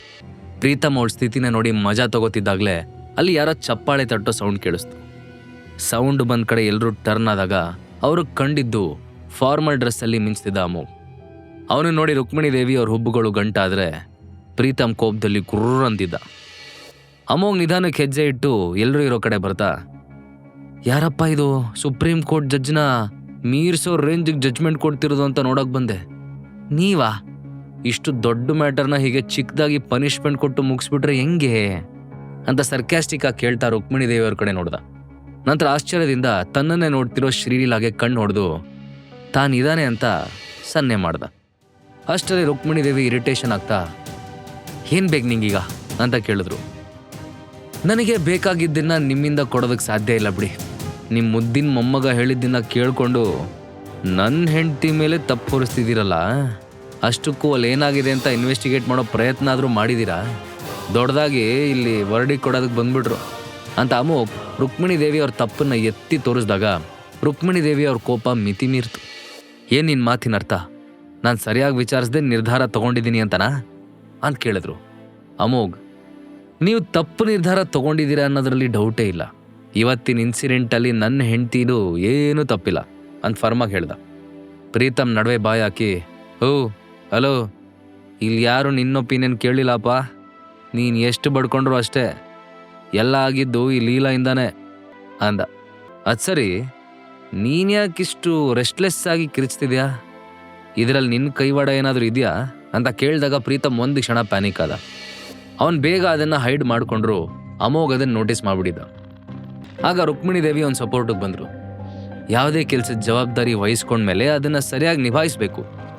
ಲೀಲಾ ನೆಗ್ಲಿಜೆನ್ಸಿಂದನೇ ಇಷ್ಟೆಲ್ಲ ಆಗಿದ್ದು ಅಂತ ಅವ್ರು ಅಂದಾಗ ಅಮೋಘ್, ಸಪೋಸ್ ಇದಕ್ಕೆಲ್ಲ ಕಾರಣ ನನ್ನ ಹೆಂಡ್ತಿಯಲ್ಲ, ಇದೆಲ್ಲ ಬೇರೆ ಯಾರ್ದೋ ಪ್ಲ್ಯಾನು ಅಂತ ಕನ್ಫರ್ಮ್ ಆದರೆ ಅವಾಗೇನು ಮಾಡ್ತೀರಾ ಅಂತ ಕೇಳ್ದ. ಅಮೋಘ್, ಇದು ನಮ್ಮ ಫ್ಯಾಮ್ಲಿಗೆ ಸಂಬಂಧಪಟ್ಟಿರೋ ವಿಷಯ. ನೀನು ಮೊದಲು ಇಲ್ಲಿಂದ ಹೋಗು, ನಿನ್ನ ಕೆಲಸ ಎಷ್ಟೋ ಅಷ್ಟೇ ನೋಡ್ಕೊ ಅಂದ ರುಕ್ಮಿಣಿ ದೇವಿ ಎಲ್ಲರ ಕಡೆ ನೋಡ್ತಾ, ಎಲ್ಲರೂ ಹೊರಡಿ. ಪ್ರೀತಮ್, ನೀನು ಹೋಗಿ ಅರಸು ಮೀಡಿಯಾ CEO ಮೀಟ್ ಮಾಡು. ಈ ಇನ್ಸಿಡೆಂಟಿಂದ ನಮ್ಮ ಕಾಂಟ್ರಾಕ್ಟ್ ಮೇಲೆ ಜಾಸ್ತಿ ಇಂಪ್ಯಾಕ್ಟ್ ಆಗದೆ ಇರೋ ಥರ ನೋಡ್ಕೊ ಅಂದರು. ಅರಸು ಮೀಡಿಯಾದ CEO ತಮ್ಮ ಮುಂದೆ ನಿಂತಿದ್ದಾನೆ ಅನ್ನೋ ಅರಿವಿಲ್ಲದೆ ಏನೇನೋ ಮಾತಾಡ್ತಿದ್ರು. ಅವರೆಲ್ಲ ಅಲ್ಲಿಂದ ಹೊರಡೋದಕ್ಕೆ ಮುಂದಾದಾಗ ಅಮೋಘ್, ವೇಟ್ ಒಂದು ನಿಮಿಷ ಅಂಥೇಳಿ ಎಲ್ಲರನ್ನೂ ತಡೆದ.